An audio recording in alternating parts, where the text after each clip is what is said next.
Hello students, আমরা ফিরে এসেছি আবার একটা কোয়েশ্চেন অ্যান্সার সেশনে। আমরা অন্য দিনের মতো আজকেও বেশ কিছু প্রশ্ন উত্তর নিয়ে আলোচনা করব এবং আলোচনা করতে করতে যেরকম হয় আরও যেসব রিলেটেড প্রশ্ন আছে সেগুলো আমরা তুলে ধরবো তোমাদের কাছে। ফার্স্ট কোয়েশ্চেনে আমরা আসি। প্রথম প্রশ্ন, চারটে অপশান, আমি অপশান থেকে শুরু করি। চারজন বিখ্যাত মানুষের নাম দেওয়া আছে: শ্যামজি কৃষ্ণ বর্মা, লালা হরদয়াল, ভাই পরমানন্দ, রামচন্দ্র ভরদ্বাজ। এই চারজন মানুষের মধ্যে আমরা এমন একটা মানুষকে আমাদের খুঁজে বার করতে হবে অ্যাজ অ্যান অ্যান্সার, উত্তর হিসেবে। এমন একজন মানুষকে খুঁজে বার করতে হবে যার জীবনের তিনটে ঘটনা কোয়েশ্চেনের মধ্যে দেওয়া রয়েছে। তিনটে ইম্পর্টেন্ট ঘটনা তার জীবনের, তার কেরিয়ারের, তার লাইফের তিনটে ঘটনা দেওয়া আছে এই কোয়েশ্চেনের মধ্যে। আমাকে আইডেন্টিফাই করতে হবে সেই লোকটাকে, আমাদের খুঁজে বার করতে হবে যে তিনটে ঘটনা দেওয়া আছে এখানে তার সঙ্গে আইডেন্টিফাইড হবে এর মধ্যে কোন ক্যারেক্টারটা ইতিহাসের। Is it clear? দেখো, তার প্রথম ঘটনা জীবনের, তার ফার্স্ট যে ঘটনাটা দিচ্ছে তার লাইফে, তার কেরিয়ারের, হি ওয়াজ এ গ্রেট ইন্ডিয়ান রেভলিউশনারি। যে উত্তরটা হবে তিনি একজন ভারতবর্ষের একজন বিখ্যাত বিপ্লবী নেতা, number one. Number two, who was a professor of Sanskrit and philosophy in the universities of Berkeley and Stanford. Second ঘটনাটা হলো যে যিনি বার্কলে এবং স্ট্যানফোর্ড ইউনিভার্সিটির সংস্কৃত এবং দর্শনের অধ্যাপক ছিলেন, সংস্কৃত এবং ফিলোসফির পড়াতেন, তার অধ্যাপক ছিলেন স্ট্যানফোর্ড এবং বার্কলে ইউনিভার্সিটি লন্ডনে, এবং ডায়ার্ড অ্যাজ এ সন্ন্যাসী ইন ফিলাডেলফিয়া, এবং যার জীবন শেষ হয়েছিল কি হিসেবে না একজন সন্ন্যাসী হিসেবে ফিলাডেলফিয়া শহরে। কে সেই লোকটা? যিনি ভারতবর্ষের একজন বিখ্যাত বিপ্লবী নেতা, যিনি বার্কলে এবং স্ট্যানফোর্ড ইউনিভার্সিটির সংস্কৃত এবং দর্শনের অধ্যাপক, যিনি মারা গেছিলেন, শেষ জীবনে সন্ন্যাসী হয়ে গেছিলেন, এবং ফিলাডেলফিয়াতে যার জীবন অবসান ঘটেছিল। কে সেই মানুষটা আমাদের খুঁজে বার করতে হবে। শ্যামজি কৃষ্ণ বর্মা, লালা হরদয়াল, ভাই পরমানন্দ, রামচন্দ্র ভরদ্বাজ। উত্তর করব আমরা প্রথম অপশান যেটা আছে, শ্যামজি কৃষ্ণ বর্মা। ভারতের ইতিহাসের একটা খুব বিখ্যাত ক্যারেক্টার। শ্যামজি কৃষ্ণ বর্মা থেকে কিন্তু বহুবার প্রশ্ন এসছে। শ্যামজি কৃষ্ণ বর্মার সঙ্গে আমরা ট্যাগ করতে পারি এই কোয়েশ্চেনটা ছাড়া আর কি কোয়েশ্চেন। শ্যামজি কৃষ্ণ বর্মার তৈরি দুটো অর্গানাইজেশন, একটার নাম ইন্ডিয়া হাউস আর একটার নাম Indian home rule society. India house আর ইন্ডিয়ান হোম রুল সোসাইটি তিনি তৈরি করেছিলেন কোথায়? না লন্ডনে। দুটোই তৈরি করেছিলেন 1905-এ। একটার নাম ইন্ডিয়া হাউস আর একটার নাম ইন্ডিয়ান হোম রুল সোসাইটি। দুটোই 1905-এ তৈরি করেছিলেন, দুটোই তৈরি করেছিলেন লন্ডনে। এবং আর একটা প্রশ্ন এখান থেকে আমাদের তৈরি রাখতে হবে, সেটা হলো the book written by Shyamji Krishna Varma. Shyamji Krishna বর্মার লেখা বিখ্যাত বইটা কোনটা? না ইন্ডিয়ান সোশিওলজিস্ট। এই বইটার নাম বিসিএস এসেছিল, তোমরা জানো। ইন্ডিয়ান সোশিওলজিস্ট বলে একটা বই লিখেছিলেন শ্যামজি কৃষ্ণ বর্মা। এই শ্যামজি কৃষ্ণ বর্মা থেকে এই জায়গাগুলো কিন্তু আমাদের ভালো করে দেখে রাখতে হবে। সুতরাং শ্যামজি কৃষ্ণ বর্মা একটা খুব ইম্পর্টেন্ট ক্যারেক্টার, আমরা জানি এই ইন্ডিয়ান হিস্ট্রিতে। একজন রেভলিউশনারি লিডার, ভারতবর্ষের রেভলিউশনারি মুভমেন্টটাকে লন্ডনে জনপ্রিয় করেছিলেন, বা সেখানকার মানুষদের নিয়ে ব্রিটিশ বিরোধী আন্দোলনকে জোরদার করেছিলেন তিনি হলেন এই শ্যামজি কৃষ্ণ বর্মা। আমরা সেকেন্ড কোয়েশ্চেনে আসব।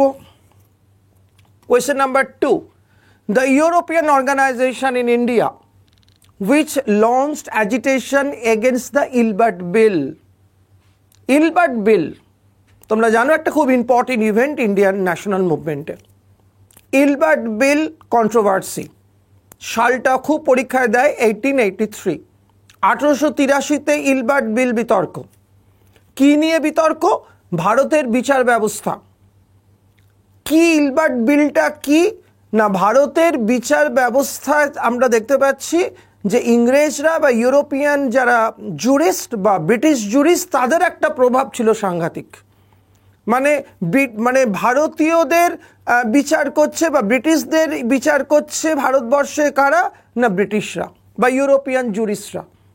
তার ফলে কি হচ্ছে না ইন্ডিয়ানরা ফেয়ার জাস্টিস পাচ্ছে না, ন্যায্য বিচার পাচ্ছে না তারা।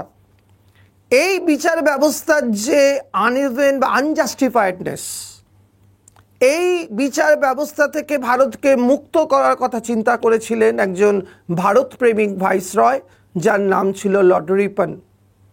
লর্ড রিপন তার সেক্রেটারি ইলবার্টকে নির্দেশ দিয়েছিলেন যে এমন একটা বিল তৈরি করো যে বিলের মধ্যে দিয়ে একটা ইকুয়ালিটি আনার চেষ্টা করা হবে এই জুডিশিয়াল সিস্টেমে, যেখানে ইন্ডিয়ানরাও পার্টিসিপেট করতে পারবে এই বিচার ব্যবস্থায়, ইন্ডিয়ানদেরও একটা ফেয়ার চান্স তাদের দেওয়া উচিত এই বিচার ব্যবস্থায়, না হলে কিন্তু এটা খুবই অন্যায়।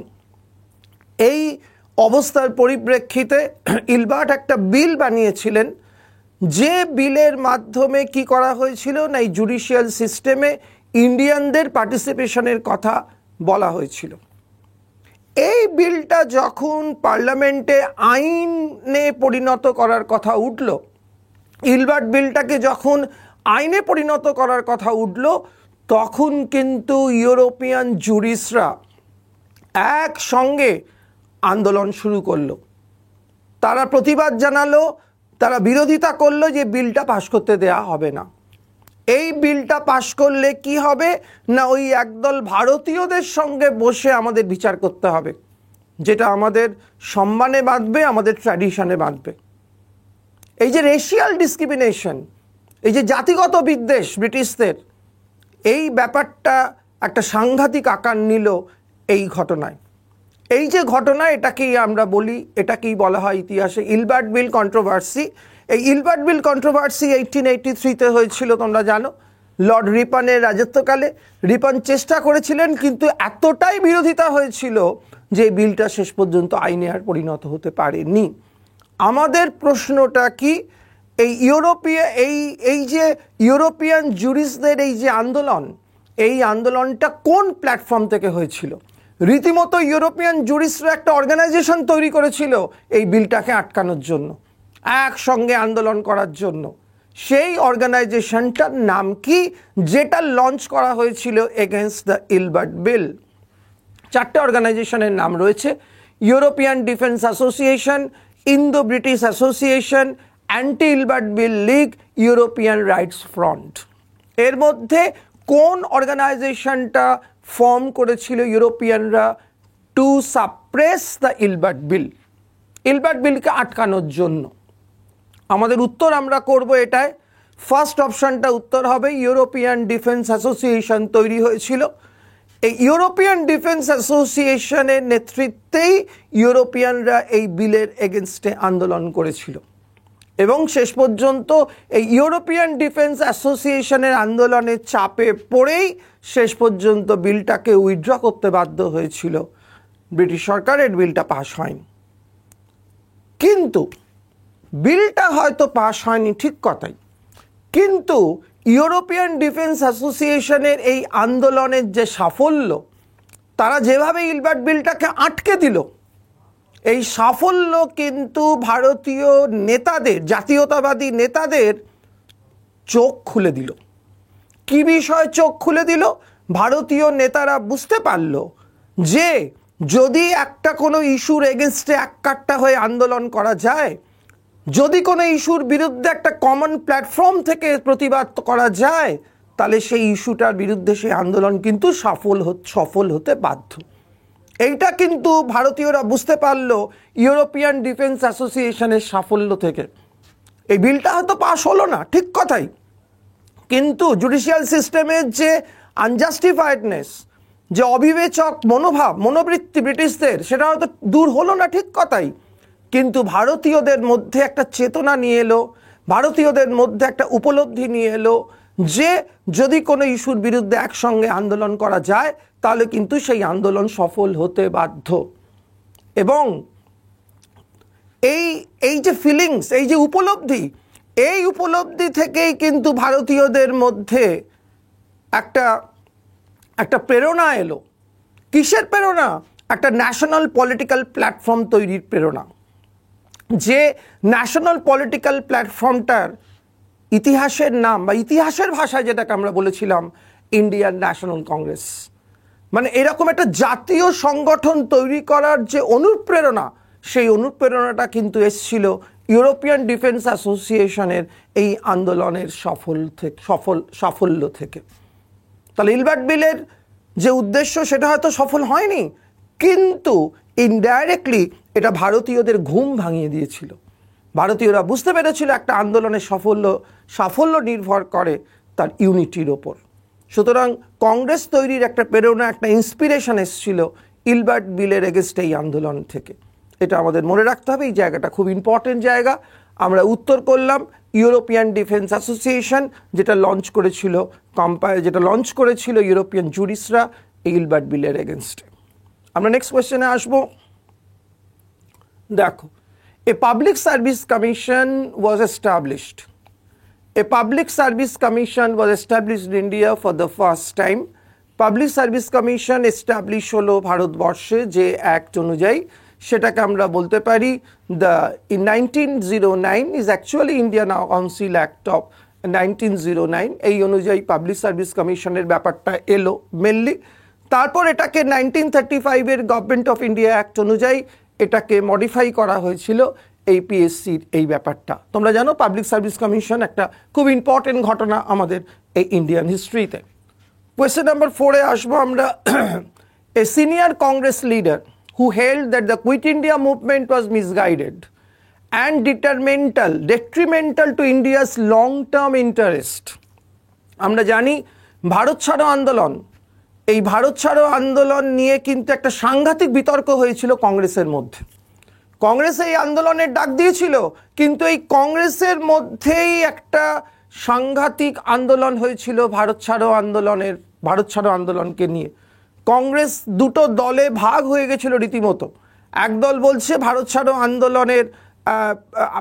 আন্দোলনের কোনো সার্থকতা নেই, একদল বলছে যে ব্রিটিশকে ভারত থেকে না তাড়াতে পারলে এক্ষুনি জাপান যে কোনো সময় ভারত আক্রমণ করতে পারে।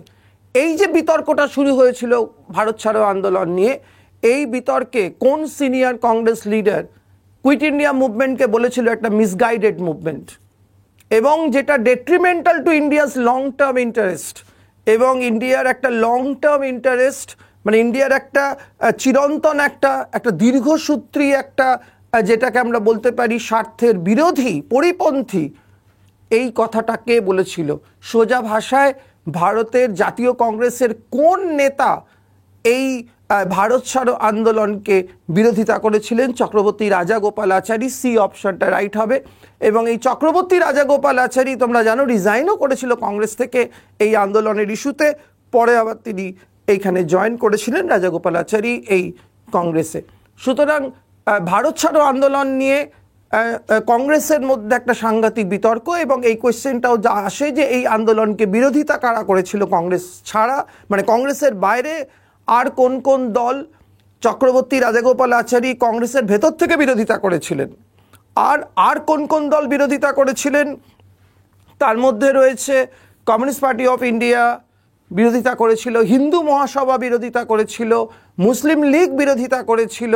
এই সব দলগুলো কিন্তু বিরোধিতা করেছিল ভারত ছাড়ো আন্দোলনের, এবং ইভেন কংগ্রেসের মধ্যেও এই নিয়ে একটা প্রচণ্ড বিতর্ক দেখা দিয়েছিল।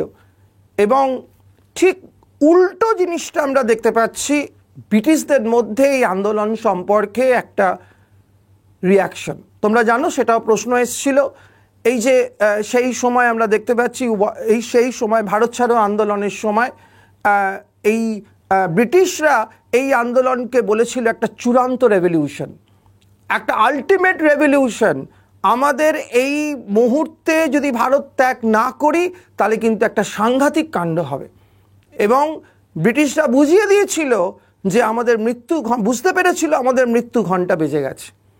অর্থাৎ ব্রিটিশদের কাছে এই আন্দোলনের গুরুত্বটা একরকম, আবার ভারতীয়দের কাছে এই আন্দোলনের গুরুত্বটা আর এক রকম। ভারতীয়দের মধ্যে অনেক নেতারাই এই আন্দোলনটাকে খুব লঘু করে দেখেছে, খুব একটা হীন চোখে দেখেছে এই আন্দোলনটাকে। ভারতবর্ষের বিভিন্ন পার্টিগুলো, ভারতের বিভিন্ন নেতাগুলো।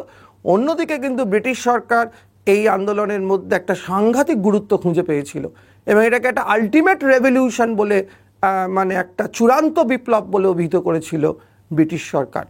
সুতরাং ভারত ছাড়ো আন্দোলনকে বিরোধিতা করেছিল, ভারত ছাড়ো আন্দোলনকে detrimental to India's long term interest বলেছিলেন, ভারত ছাড়ো আন্দোলনকে মিসগাইডেড একটা আন্দোলন বা মুভমেন্ট বলেছিলেন কে না, রাজাগোপালাচারী। মিসগাইডেড কেন? আমরা জানি যে এই মুভমেন্টটাকে বলা হয় গাইডলেস মুভমেন্ট বা লিডারলেস মুভমেন্ট। অর্থাৎ কেন বলা হয় আমরা আলোচনা করেছি ক্লাসে আগে, যে এই আন্দোলন যখন শুরু হলো তখনই সমস্ত কংগ্রেসের প্রথম সারির লিডারদের সব গ্রেপ্তার করা হয়েছিল, কংগ্রেসকে বেআইনি ঘোষণা করা হয়েছিল। মানে ইনফ্যাক্ট কোনো নেতা সেই সময় ছিল না এই আন্দোলনকে নেতৃত্ব দেওয়ার মতো, কংগ্রেসের মানে প্রথম সারির কোনো নেতা। আমরা জানি এই যে গ্যাপটা, এই যে শূন্য স্থানটা ক্রিয়েট হয়েছিল কংগ্রেস লিডাররা গ্রেপ্তার হওয়ার পর, এই শূন্য স্থানটাকে ফিল্ড আপ করেছিল কংগ্রেসের বি টিম, যেটাকে বলা হতো, that was Congress socialist party. এই জায়গাটাকে ফিল্ড আপ করেছিলেন কংগ্রেস সোশ্যালিস্ট পার্টি এবং কংগ্রেস সোশ্যালিস্ট পার্টির লিডাররা মিনু মাসানি, অরুণা আসফ আলী, জয়প্রকাশ নারায়ণ, এরা এই আন্দোলনটাকে নেতৃত্ব দিয়েছিল। তো এই অ্যাঙ্গেল থেকে এটাকে বলা হয়েছিল মিসগাইডেড, মানে এটা একটা নেতৃত্বহীন আন্দোলন। রাজাগোপালাচারী এটাকে সমালোচনা করেছিলেন এইভাবে। নেক্সট আমরা দেখব, আমি একটু নামগুলো বলে দিই। তেজ বাহাদুর সাপ্রু। তেজ বাহাদুর সাপ্রুর নাম অনেক ক্ষেত্রে ইম্পর্টেন্ট, তার মধ্যে একটা ইম্পর্টেন্ট হচ্ছে red fort trial. Red fort ট্রায়ালে যে ডিফেন্স লয়াররা ছিলেন, আজাদ হিন্দ বাহিনীর বিচার 1945-এর 12 নভেম্বর রেড ফোর্টে হয়েছিল। সেই ট্রায়ালের ডিফেন্স লয়ার তিনজনের মধ্যে ইনি একজন, তেজ বাহাদুর সাপ্রু। জয়প্রকাশ নারায়ণ আমরা এক্ষুনি বলেছি ভারত ছাড়ো আন্দোলনের অন্যতম নেতা, আর লোকনায়ক জয়প্রকাশ নারায়ণ কংগ্রেস সোশ্যালিস্ট পার্টির অন্যতম ফাউন্ডার 1934-এ। রাজাগোপালাচারীর আর একটা পরিচয় আছে, যে পরিচয়টা দিয়ে বারবার প্রশ্ন দেয়, সেটা হচ্ছে who was the last governor general of free India. সেখানেও রাজাগোপালাচারী রয়েছেন, চক্রবর্তী রাজাগোপালাচারী। আর জে.বি. কৃপালনির নাম আমরা প্রায়ই পাই, সেটা হচ্ছে যে দুটো প্রশ্ন আমরা পাই, যে মহাত্মা গান্ধীর কোন শিষ্য বাই প্রফেশন টিচার ছিলেন। এই একটা প্রশ্ন জে.বি. কৃপালনি উত্তর হয়, সেখানে গান্ধীজি শিষ্য ছিলেন তিনি এবং by profession he was a teacher. আর তার সঙ্গে আর একটা প্রশ্ন তো খুবই দেয়, সেটা হলো ভারত যখন স্বাধীন হচ্ছে তখন জাতীয় কংগ্রেসের সভাপতিকে, সেটা হচ্ছে এই জে.বি. কৃপালনি। মিরাট সেশনে তিনি সভাপতিত্ব করেছিলেন। এগুলো আমাদের মনে রাখতে হবে। আমরা 5 নম্বর প্রশ্নে আসব। যতীন দাস, হু ডায়ার্ড 30th September 1929, এই after a long hunger strike in the prison had been arrested in connection with Lahore conspiracy case. Lahore conspiracy case একটা খুব ইম্পর্টেন্ট কেস। জাতীয় আন্দোলনে আমরা জানি যে কটা কনস্পিরেসি কেস হয়েছিল, সেই সূত্র ধরে যতীন দাসকে গ্রেপ্তার করেছিল 13ই সেপ্টেম্বর 1929-এ লাহোর কনস্পিরেসি কেস। এবং সেখানে সেই সেন্ট্রাল জেলে যেভাবে ভারতীয় বিপ্লবীদের উপর অত্যাচার চলছিল তার প্রতিবাদে তিনি 63 দিন হাঙ্গার স্ট্রাইক করেছিলেন। 63 ডেজ, অনেক জায়গায় 64 ডেজও লেখা থাকে।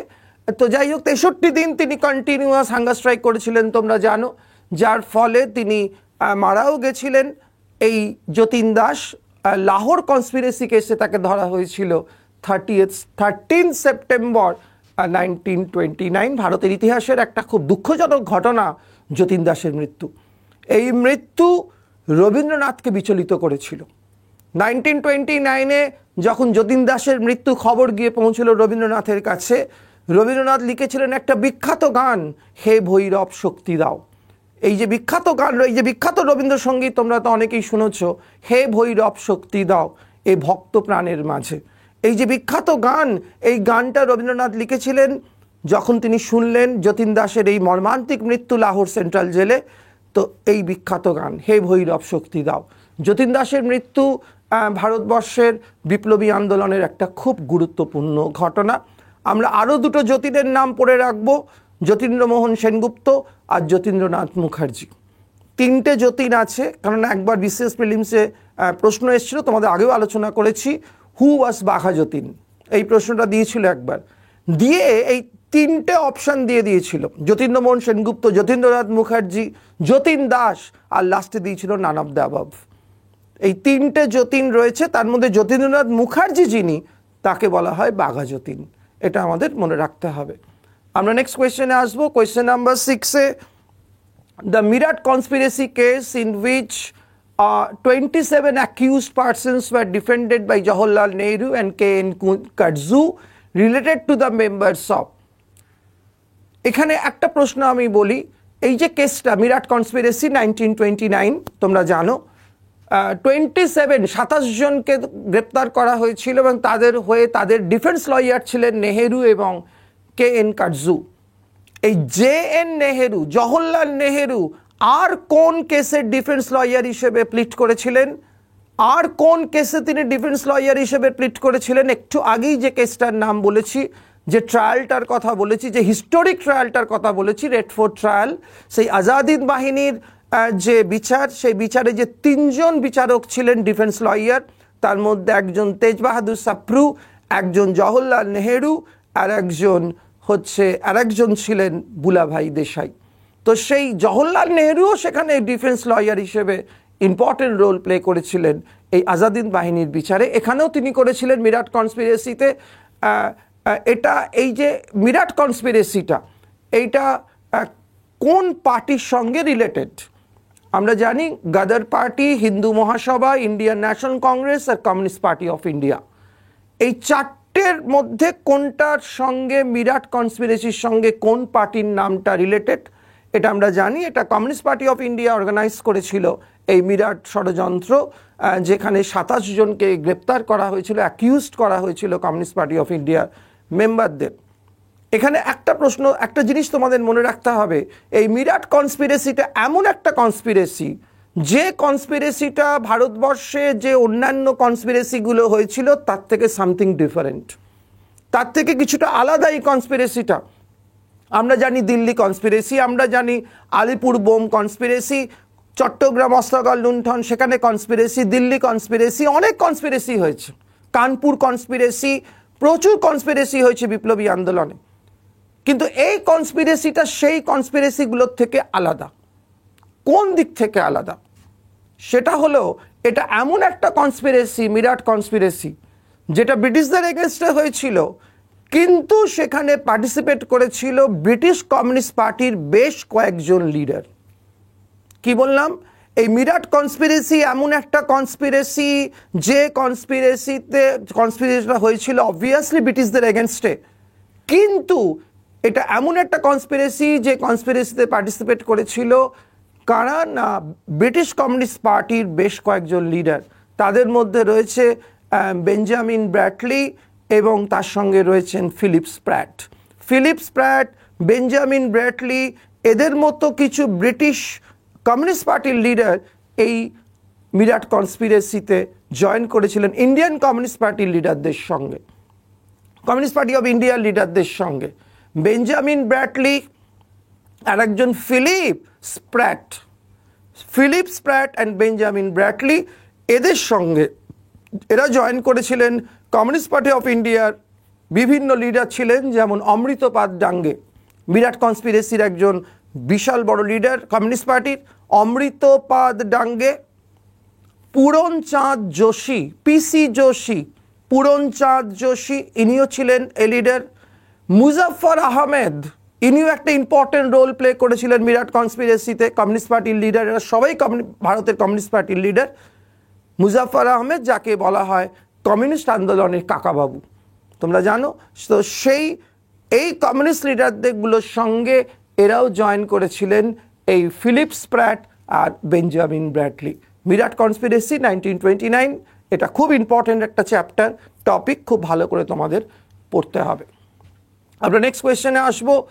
The main principle of M.K. Gandhi's famous basic education system or what the scheme was, 1937-এ what the scheme adopt করা হলো। what the scheme, এই what the scheme এটা কি? এটা ছিল, এটা গান্ধীজির যে শিক্ষা আদর্শ, গান্ধীজির যে এডুকেশন ফিলোসফি, যেটাকে বলা হয় বেসিক এডুকেশন বা বুনিয়াদি শিক্ষা বাংলায় বলে, এই বুনিয়াদি শিক্ষার ভিত্তিটা কি ছিল, গান্ধীজি কি বলতে চেয়েছেন তার এই এডুকেশনাল ফিলোসফিতে, যেটা ওয়ার্ডা স্কিমে করা হয়েছিল 1937-এ। তখন লর্ড লিনলিথগো আমাদের ভাইসরয়, ওয়ার্ডা স্কিম যখন নেওয়া হচ্ছে, এই ওয়ার্ডা স্কিম, তখন লর্ড লিনলিথগো আমাদের ভাইসরয়। এই ওয়ার্ডা স্কিমের মূল কথা কি ছিল, গান্ধীজির বেসিক এডুকেশনের মেন ফিলোসফি কি ছিল, সেটা আমাদের একটু দেখতে হবে। সেটা হচ্ছে learning through activity, learning through productivity, earning and learning, learning and spinning. কোনটা উত্তর হতে পারে এর মধ্যে? স্পিনিং কথাটা যেহেতু দিয়েছে, সেহেতু কিন্তু অনেক স্টুডেন্ট এই স্পিনিংয়ে দাগ দিতে পারে, কারণ স্পিনিং বললেই আমাদের গান্ধীজির ছবি ভেসে ওঠে আমাদের কাছে, কিন্তু উত্তর এটা হবে না। আর্নিং আর লার্নিং এটাও নয়, উত্তর হবে মেনলি ফার্স্ট অপশানটা, লার্নিং থ্রু অ্যাক্টিভিটি।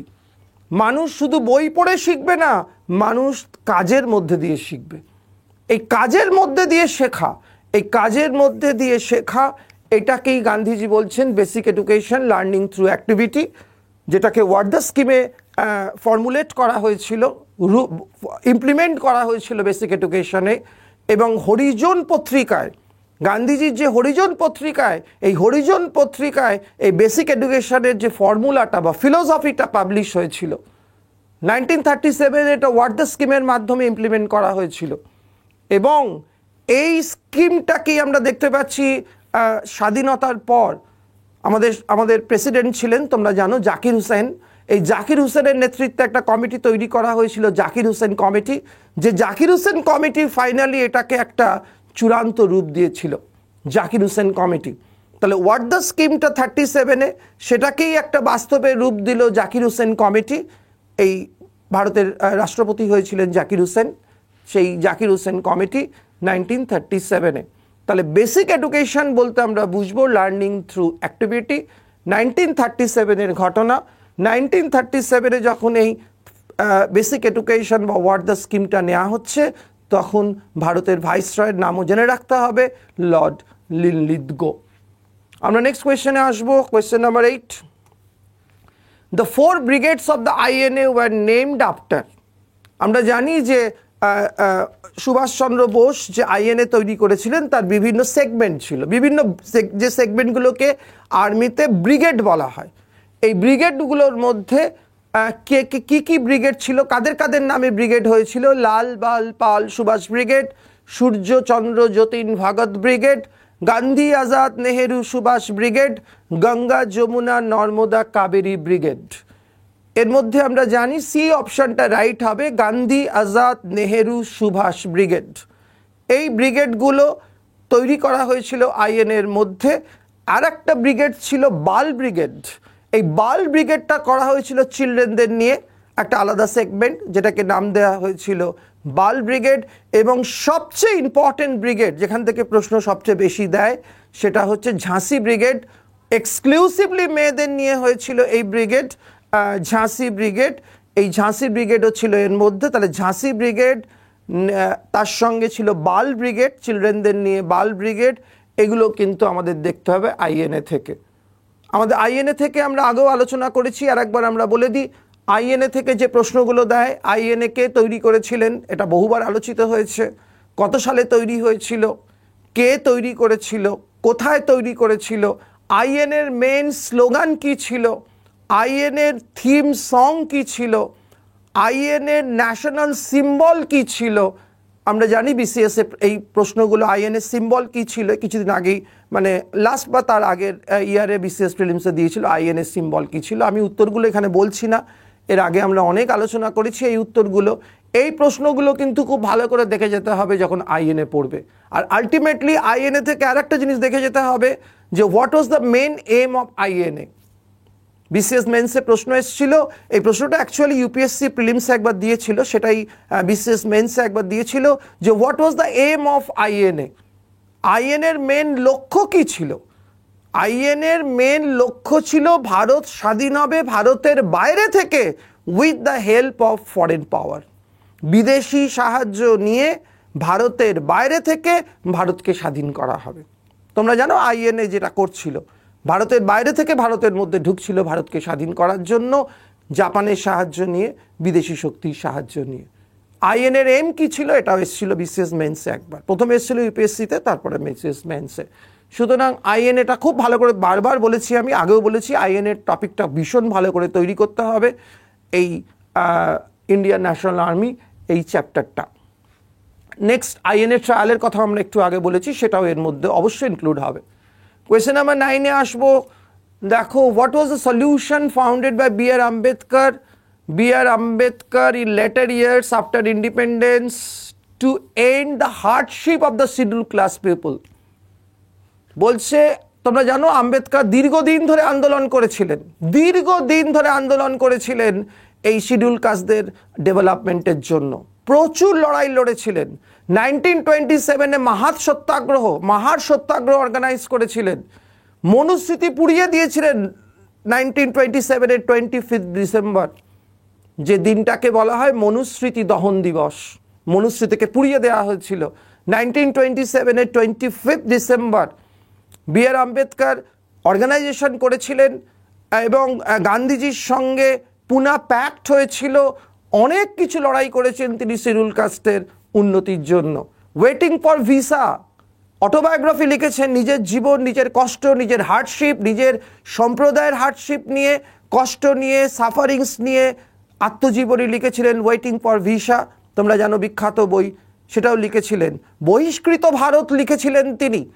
তো এই যে একটা মানুষ, সেই মানুষটা শেষ পর্যন্ত কি ডিসিশন নিলেন, ইন্ডিপেন্ডেন্সের পর তিনি কি ঠিক করলেন যে তিনি কি করবেন, কিভাবে এই হার্ডশিপটা দূর হতে পারে, কিভাবে শিডিউল কাস্টদের এই লং ড্রন একটা কষ্ট, এই কষ্টটা কি করে লাঘব হতে পারে, কোন পথ তিনি বাদলেছিলেন শেষ জীবনে। তোমরা উত্তর দেখেই বুঝতে পারছো। এরকম একটা প্রশ্নও এসেছিল যে কোন লাস্টে বি আর আম্বেদকর কোন ধর্মে নিজেকে কনভার্ট করেছিলেন? বৌদ্ধ ধর্মে নিজেকে কনভার্ট করেছিলেন। শুধু নিজেকে নয়, টোটাল মাহার যে সম্প্রদায়টাকে, সেটাকেও তিনি বৌদ্ধ ধর্মে কনভার্ট করেছিলেন। তাহলে অবভিয়াসলি আমরা উত্তর করব C option, embracing the Buddhism. এটাই তার আলটিমেট সলিউশন বলে তিনি মনে করেছিলেন। কোনটাকে? না, এই শিডিউল ক্লাসের হার্ডশিপটাকে দূর করার জন্য। হার্ডশিপ মানে সাফারিংস, কষ্ট, পেইন, এইটাকে দূর করার জন্য তিনি আলটিমেট সলিউশন হিসেবে নিয়েছিলেন ওই এমব্রেসিং দ্য বুদ্ধিজম, বৌদ্ধ ধর্ম গ্রহণকে। একটা শান্ত, একটা শান্তি, একটা প্রশান্তি, একটা এমন একটা নীতি, যে নীতির মাধ্যমে হয়তো এই হার্ডশিপটা দূর হতে পারে। তো সি অপশনটা আমরা উত্তর করব, বি আর আম্বেদকর। এটাও একটা খুব ইম্পর্টেন্ট টপিক, এই বি আর আম্বেদকর। তো কোয়েশ্চেন নাম্বার 9-এর উত্তর হবে সি, এমব্রেসিং বুদ্ধিজম। বৌদ্ধ ধর্ম গ্রহণটাকে তিনি আলটিমেট সলিউশন হিসেবে মনে করেছিলেন এবং নিজেও তিনি বৌদ্ধ ধর্মে কনভার্ট হয়েছিলেন। 1927-এর মাহার সত্যাগ্রহ, মনুস্মৃতি পুড়িয়ে দিয়েছিলেন 25 ডিসেম্বর, মনুস্মৃতি দহন দিবস 25 ডিসেম্বরকে বলা হয়েছিল। ওকে, নেক্সট কোয়েশ্চেনে আসবো। Question number 10, what was the fundamental difference between Subhas Chandra Bose and Gandhi? Nehru Group, which led to the defeat of Gandhiji's candidate for the presidency of the INC. তোমরা জানো আইএনসির প্রেসিডেন্টশিপের জন্য ইলেকশন হয়েছিল 1939-এ ত্রিপুরীতে, এবং সেই ইলেকশনে গান্ধীজির প্রার্থী পট্টবী হেরে গেছিল 203 ভোটে। এই ঘটনা আমরা জানি। এই যে একটা অপ্রত্যাশিত ঘটনা, গান্ধীজির ক্যান্ডিডেট পট্টবী সীতারামাইয়া ভোটে হেরে গেল। গান্ধীজি বলতে বাধ্য হলেন, পট্টবীজ ডিফিট ইজ মাই ডিফিট, পট্টবীর পরাজয় আমারই পরাজয়। এত বড় কথা বলতে তিনি বাধ্য হলেন, স্বীকার করলেন। তো সেই যে গান্ধীজির সঙ্গে সুভাষচন্দ্র বোস অ্যান্ড গান্ধী নেহেরু গ্রুপের যে একটা পার্টিশন, এই যে পার্টিশন অ্যাটিটিউড, এই ভাগটা কেন, যেটা led to the defeat of Gandhiji's candidate for the president INC, যেটা গান্ধীজির ক্যান্ডিডেট পট্টবীকে হারিয়ে দিল, যে ডিফারেন্সটা, কি ডিফারেন্স ছিল এই দুজন বড় লিডারের মধ্যে, গান্ধীজি অ্যান্ড সুভাষ বোসের মধ্যে? Gandhiji had a personal dislike for Bose, হতেই পারে না। Bose had radical and socialist ideas. Bose wanted to exploit the war between Germany and Britain to India's advantage. and said, England's necessity is India's opportunity. এই কথাটা সুভাষ চন্দ্র বোস বলেছেন। আর D অপশানে insinuations made by Bose against Gandhiji that he was not keen on carrying on the national struggle. আমরা যে অপশানগুলো বললাম সেই অপশানগুলোর মধ্যে এই উত্তরের এই প্রশ্নের সাপেক্ষে অবভিয়াসলি উত্তর করব আমরা সি অপশানটা। আমরা জানি সুভাষচন্দ্র বোসের attitude towards Indian independence, specially during the time of second world war. Subhas Bose কী বলেছিলেন যে সেকেন্ড ওয়ার্ল্ড ওয়ারের যে যুদ্ধটা তার একটা অ্যাডভান্টেজ নিতে হবে, এই অপরচুনিটিটা আমাদের নিতে হবে। এবং তিনি চেয়েছিলেন যে জার্মানি এবং ব্রিটেন এদের মধ্যে যে লড়াইটা চলছে এই লড়াইয়ের একটা দ্বিতীয় বিশ্বযুদ্ধে আমরা জানি একদিকে ইংল্যান্ড একদিকে জার্মানি, একদিকে অ্যাক্সিস পাওয়ার একদিকে অ্যালায়েড পাওয়ার, এই দুটোর মধ্যে যে লড়াই এই লড়াইটার অ্যাডভান্টেজ আমাদের নিতে হবে। এটা ছিল সুভাষচন্দ্র বোসের পয়েন্ট অফ ভিউ। অর্থাৎ সেখানে আমরা জার্মানির সাহায্য নিতেই পারি যেহেতু জার্মানি আর ইংল্যান্ড দুজন বিপক্ষে লড়াই করছে। এই জায়গাটাতেই গান্ধীজি এবং নেহেরু গ্রুপ প্রতিবাদ জানালো যে কি করে সম্ভব যে জার্মানিকে সারা পৃথিবী বিরোধিতা করছে, যে জার্মানিকে সারা পৃথিবীর শত্রু বলে ঘোষণা করেছে, তার সঙ্গে ভারত কিভাবে বন্ধুত্ব করবে? তার সঙ্গে বন্ধুত্ব করার কোনো প্রশ্নই ওঠে না, একদম অ্যাবসার্ড ব্যাপার এটা। এই যে একটা অ্যাটিটিউড গান্ধীজি এবং নেহেরু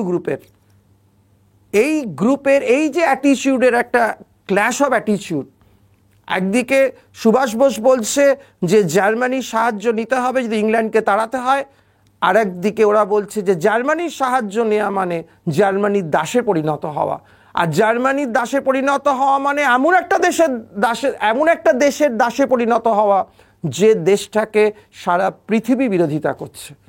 সুতরাং এই নীতিকে মানা যায় না, এই নিয়েই দুজনের মধ্যে লড়াই। এবং তোমরা জানো আলটিমেটলি সুভাষ বোস আউট হয়ে গেছিলেন ইন্ডিয়ান ন্যাশনাল কংগ্রেস থেকে এবং নিজে দল তৈরি করেছিলেন, এই ঘটনা তোমরা জানো। তাহলে সি অপশানটা হবে। এবং গান্ধীজি বলেছিলেন, সুভাষ বোস বলেছিলেন, England necessity is India's opportunity. সুতরাং ইংল্যান্ডের যেটা দরকার সেটাকে সেই অপরচুনিটিটা আমাদের নিতে হবে এইখান থেকে। Bose wanted to exploit the war between Germany and Britain. Germany আর ব্রিটেনের মধ্যে যে লড়াই চলছে সেই লড়াইয়ের সুবিধেটা নেওয়ার চেষ্টা করেছিলেন সুভাষ বোস। এই জন্যেই দুটো শক্তির মধ্যে লড়াই, একদিকে পট্টভি সীতারামাইয়া, একদিকে সুভাষচন্দ্র বোস। ওকে, নেক্সট কোয়েশ্চেনে আমরা আসবো। Which of the following consequences of the British rule did not affect the Muslim middle classes?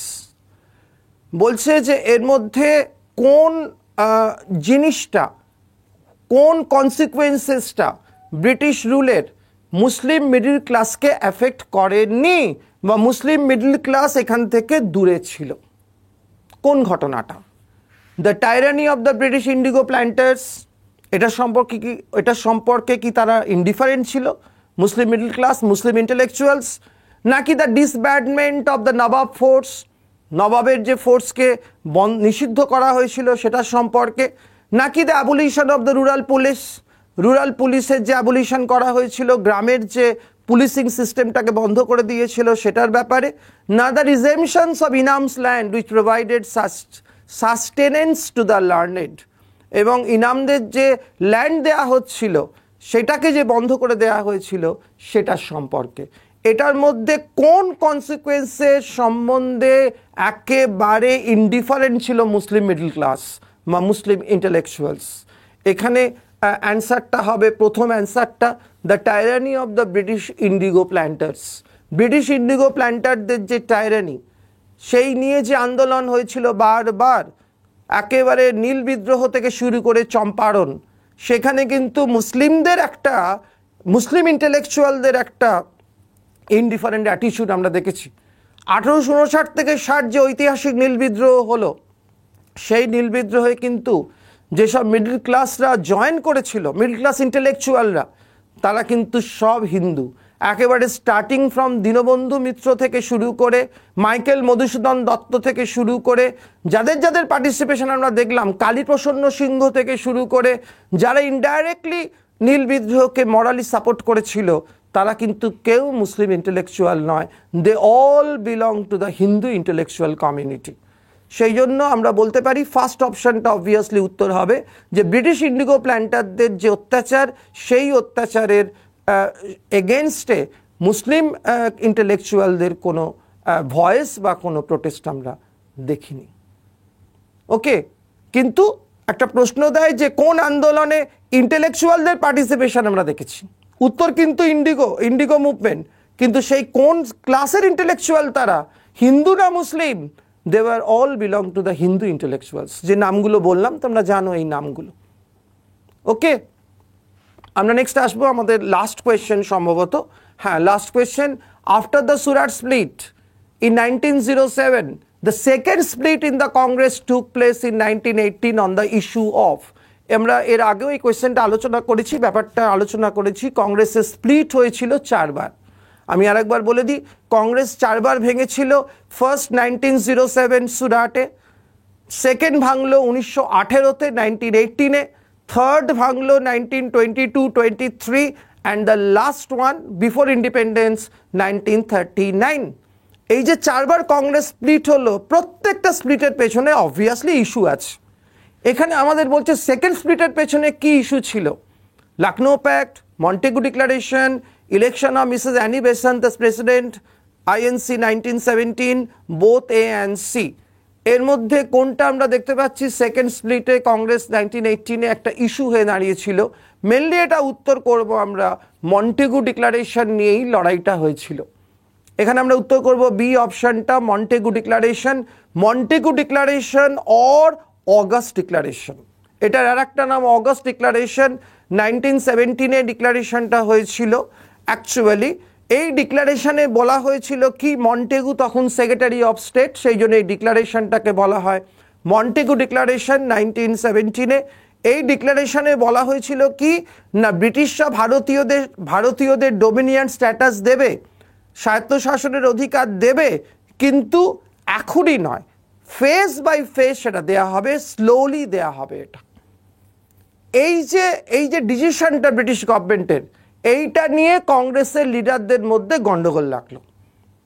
যারা মডারেট, সুরেন্দ্রনাথ বন্দ্যোপাধ্যায়ের নেতৃত্বে যারা ছিল, তারা বলল যে না, ব্রিটিশরা যেটা বলছে সেটাই হোক। আর একদিকে যারা এক্সট্রিমিস্ট ছিল, চরমপন্থী ছিল, তারা বলল আমাদের স্বরাজ এক্ষুনি চাই, স্বরাজ আমাদের এক্ষুনি চাই।